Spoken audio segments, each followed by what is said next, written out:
The Fate collab is super close, so now that we've gotten Archer out of the way, let's talk about Saber, the newest Wind Destruction unit. We're covering Lightcones, Relics, Teamcomps, Eidolons, everything to do with how she wants to be played, and if her Eidolons change anything. So, for Lightcone options, her signature is best, with only about a 10% damage increase over Fall of an Eon at S5. The Herta Shop Lightcone, it's her second best, and it's completely free, so it is the go-to for her. Finon's Lightcone performs about the same as Eon, also really good, and Jingliu's signature is surprisingly good. It's defense ignore, so it's pretty universal. Clara's is also decent, and if you only have 4 stars, then I only really suggest Mole's Welcome You at S5 for a crazy attack buff, or Secret Vow at S5 for a damage buff. Moving on to Relics, there's a couple of things to keep in mind. Firstly, I'm just going to show the 2 main sets that she can either run, Wave Strider or Scholar. Now, Wave Strider gives crit damage and a ton of attack percent, so if you're a little low on attack, the set will perform a bit better. Scholar, on the other hand, gives crit rate and damage percent for ult and skill, so the set performs better when you have tons of attack and are possibly in a comp that does not give a lot of damage percent. That being said, if you're farming a completely new set and don't know what team you'll be running,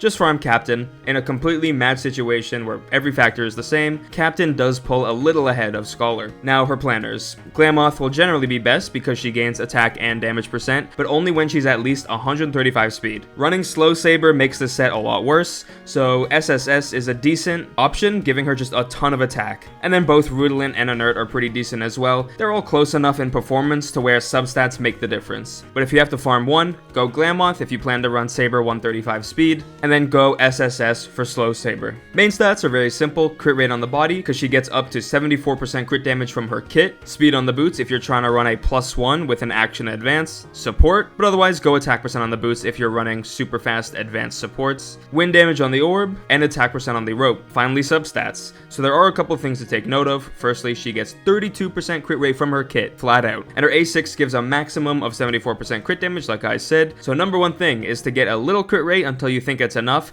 then go all in on crit damage and attack percent. Speed only matters if you're trying to speed tune. Now, team comps. So Saber's role in a comp is Wind main DPS, who focuses around spamming her ultimate as much as possible. With that being said, I'm going to start the team comp section with her best premium hyper carry and free to play hyper carry, then get into some alternative options. So her best premium hyper carry comp will be with Sunday, Robin, and Wowo. Tons of attack, energy, and other buffs here. It's just perfect for her. Her best free to play hyper carry will be Ting Yun, again, energy and attack. Remembrance MC for a very significant true damage buff and an advance forward. And then Gallagher. But let's look at more of her options. Bronya, Silverwolf, Pela, Ronmei, and Chibi are all just generally good supports. They're all decent alternatives to the previously mentioned ones. And then some alternative sustains can be anyone else, because Gallagher is just better and free, so use them if you don't have Wowo. Let's go for her Eidolons now. See how good they are and see if they change her builds at all. E1 increases ult damage by 60%, and when she basics her skills, gains 1 core resonance, which is her A6 crit damage passive mechanic. So it's about a 20% damage increase over E0, surprisingly better than her signature. Definitely go for E1 before S1 if you want the most value, but this doesn't change your build. E2, each core resonance point gained in battle allows Saber to ignore 1%